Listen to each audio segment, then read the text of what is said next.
Hello, it's Cryptolyze. I hope you are well this Thursday, 23 November 2023. It is with pleasure that we meet again today to talk crypto, to talk BTC, to talk once again Binance because we still have news coming in. We are also talking once again about the validation of the BTC ETF. We'll start right away.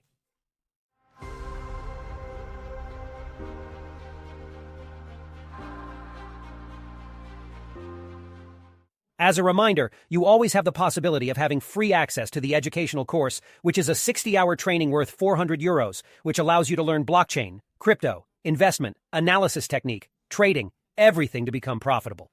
Through 130 videos, 400 pages of guides, quizzes, to find out where you are in your progress and all for free. To have access to this lifelong training, simply use the platform of one of our partners. Everything is explained in the comments and descriptions. We will start with a statement from the U.S. Department of Justice, which simply explains to us that CZ is a big risk of not returning to the USA. So what I like is that we have to understand that if he ever did everything he did there, it was not to avoid coming back to the USA. Yes, there is a potential risk of 18 months in prison, however. CZ's goal is not to avoid going to prison. It is to limit the damage. I think that what happened and the implementation of the deal that was carried out is the best solution that he can find for himself in the current state, and especially since he does not yet have the sentence that has arrived. Whether it remains on the territory of the USA or not is of little importance, given the means that CZ may have and the financing capacity that it may have. So, for me, it's a false subject. It's just a representation of the fact that we want to be all-powerful, and therefore, inevitably, at a given moment, we want him to stay on American territory because control American, because etc., etc. So to me, it's more of a misrepresentation, but that doesn't mean we're already learning a lot more about CZ. We continue the news, still on CZ, with a reflection which was proposed by the Block on the impact that this $4 billion deal between Binance and the American justice system will have. So already there are two things. One, the fact that Binance has indeed accepted the deal, and the fact that it accepts U.S. regulations, and the fact of having someone who will directly oversee and validate all transactions within Binance and who will come of the USA. Apart from that, this does not mean that Binance will be authorized to be on American territory, far from it. On the other hand, what is interesting, in fact, as J.P. Morgan points out, is that we are in the process of drastically reducing a systemic risk of the fall of Binance because there was a fear that was happening. It was that potentially we would do another FTX like with Binance, and that we would have a new crash, a flash crash that could happen. Clearly, this is not the case. When we look at the reaction of BNB, BNB has hardly moved since we have been in this zone. It has hardly moved. 230, 235. The price does not move, despite the fact that we have a lot of futures which are placed on the BNB. It clearly shows that we has a form of stability. The question is whether BNB is really traded for the futures that they currently have or not. That's the big question that everyone is asking. However, is this a good thing for cryptos? We don't know that yet. And in any case, Coinbase takes the opportunity to accuse the SEC of delaying its petition on Coinbase's desire to have new crypto regulations, because clearly we need clear rules in which we have rules which adapt to the mediums which are cryptos, which are not shares, which are not securities. In any case, as it stands, there are certainly some which are, others not at all. It must be able to find a compromise, and in particular, a compromise to make the industry behind cryptos work.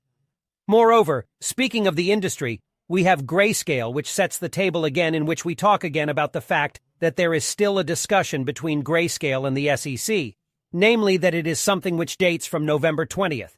Nevertheless, we have had an acceleration in communication since yesterday, strangely. So on November 20th we had this one, and then we also have on November 20th the sequel, which is the meeting between BlackRock and the SEC. So we are totally coming back to it once again.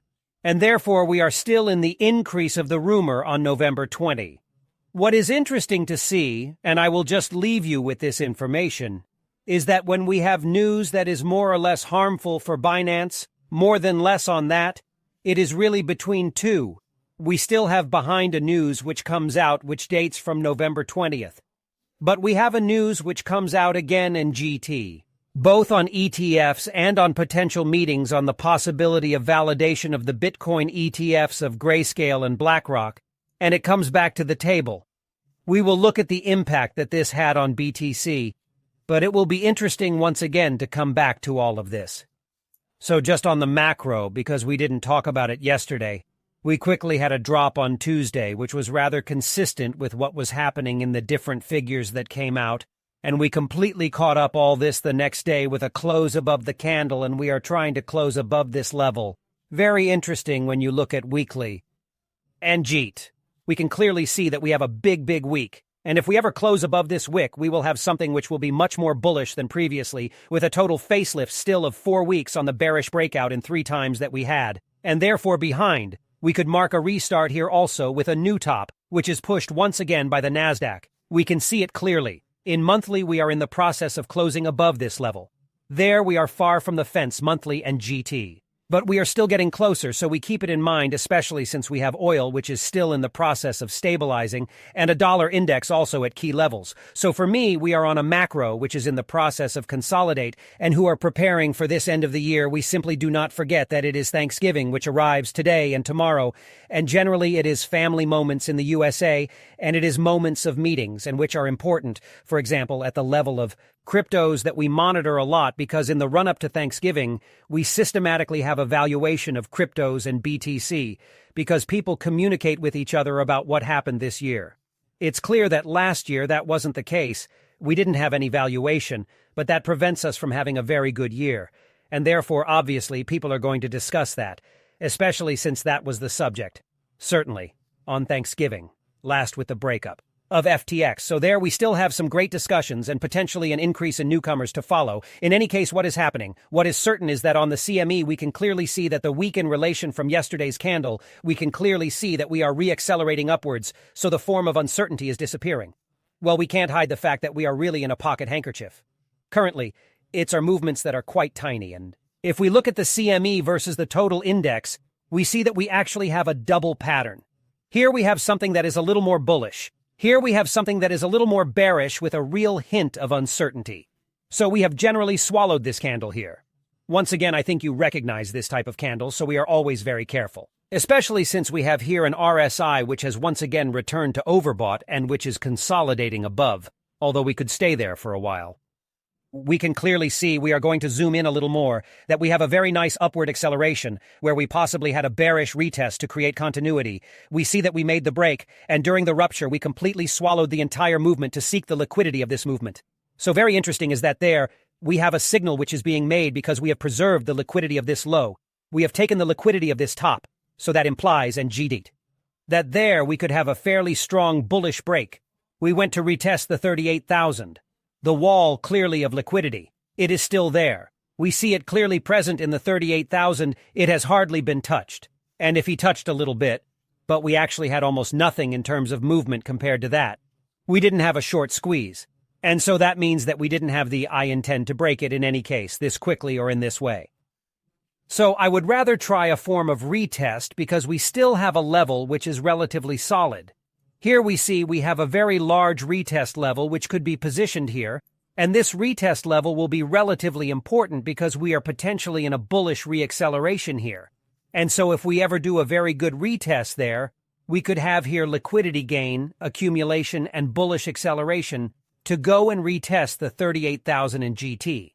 Don't forget that we're on 1, 2, 3, 4, 5, okay? It's at a certain point, if we continue to tap on it, the 38,000 will jump, especially since we had bad news that arrived with Binance. Even if in the long term we can consider that it is good news because we removed the fear which is linked to Binance, and we in fact no longer have a rumor, but suddenly we have news. And therefore there's no longer this notion of intrinsic fear about the fact that we still have a fault, good in GT. That there are other exchanges which could suffer greatly from this, namely that we have other exchanges which have suffered losses linked to hacks which are not linked to their hacks of their own exchange, but of the bridges that are around. That does not prevent us from having bad surprises, but the biggest bad surprise that we were afraid of around Binance We know that it will be resolved. Afterwards, how are they going to pay the $4 billion? How are they going to get by in relation to that? Are they going to be able in the long term to remain on a volume of such an important market? Will they be able to still be able to give as many products to as many people in as many ways with American regulation behind them? Well, in any case, an American regulator who will be on their back even if they are not in the U.S. market. And that is a discussion that we will have in any case on Saturday in the weekly, because I think that it is a discussion that is really very important on the future of Binance, and I will explain my vision to you. However, what is certain is that on the global market we have a breathing space which is taking place, and this is also seen in the level of the total where we have swallowed a large part here of the wick, thanks mainly to Binance. And in any case, it can be seen very clearly here. In 2 days we have the news, and we have the breath that has the God. So the breathing did not exceed the news. So I would have really liked to have had this signal to say that we really had a bullish acceptance. And news from the market? This is not yet the case for me. We will breathe, especially since we still have a compression of liquidity. We still clearly see this clamp, which is very present in terms of short-term liquidity. And what is interesting to see is that in terms of liquidity, we have quite a few people who are repositioning themselves. Even in the medium term, really the medium terms are empty. We see that the long terms are very present. Here it was always below 34,000 until globally and GT. 32,000 and 42,000, which are always our two targets that we have, and keep in mind whatever happens. In terms of CVD, we see that we have had a small rebound, but it is really weak. It is really weak. So the market is not at all aggressive. So we are really in this form of latency and lethargy, which is establishing itself, which corresponds to this end of the year at the same time, which also corresponds to what is happening after an upward movement that we had. So I think that we and GDT will continue to grind gently a little higher. In terms of open interest, it's relatively classic. In order flow, there isn't much that moves, so we pass. For me, the important information to remember is the double take of liquidity in which we keep the low here. We keep the liquidity low. We go for the high liquidity. Generally, when it's like this, we start to get used to preparing a movement. And above all, what I advise is, in these periods of uncertainty, is to zoom out. Okay, once again, we are in a pocket handkerchief between 38,000 and here 35,000. So really, it's a range from 3,000 from the start. I told you that it was potentially setting up a range, so we play it as a range no matter what, and we take a step back from what is happening, and we can clearly see that the impact of the news that is expected is once again the and GT. Validation of the ETF. Anything could happen next. We can clearly see that the market is absolutely not reacting. And don't forget that we'll meet on Sunday, 26 November at 20 live on YouTube to celebrate the channel's 2 years. Celebrate the channel's 30,000 subscribers. So don't forget live 26 November 20. I hope you liked this video. If so, don't forget to leave me a like and a comment. It always makes me very happy. And we meet at 13:30 to talk about a crypto that's getting a lot of buzz. And it's a crypto that doesn't yet have a crypto called Blast. We hear a lot about it, especially on Twitter. I'll give you a little update on it, because there are things that bother me, and I think it's important that I explain my vision to you.